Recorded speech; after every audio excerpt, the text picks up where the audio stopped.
Hello friends, so this is the weekly price chart of BOXL stock or Boxlight Corp, and here I'm using the weekly chart to show you the massive price gap up. I'm talking about this highlighted section. So this is something which has now become active, and with this massive gap up, if it continues, then we have something big to look at, but over a period of time.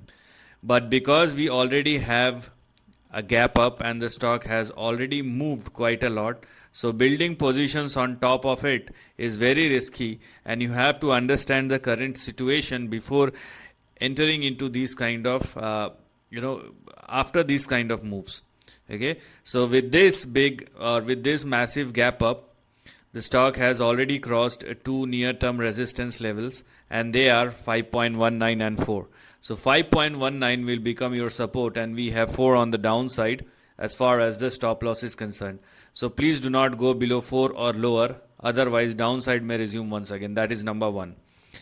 Number 2, now because the stock is trading both above 4 and 5.19, and if it will continue to do so instead of the volatility, the target which is currently active may push this particular stock towards 10.9 or 11 on the upside, which is going to be our next big target or resistance on the upside. So with the current price positioning of BOXL, what is currently active is this section, and that is what you need to look at moving forward.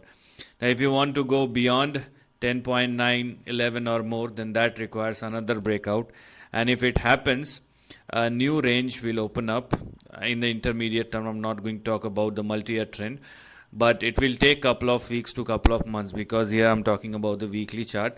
So if you want to go beyond 11 or more, then that requires another breakout. If it happens, then we will have a move towards 19 and 31 respectively. So with the current price positioning, we have this highlighted section which is active, and after 11, this is the extension to be looked at moving forward. But number 1, it will take time, and number 2, these kind of moves are not sustainable. So you must have your calculations before entering into these kind of, or rather any trade. So this is the end of the video. Thanks for watching.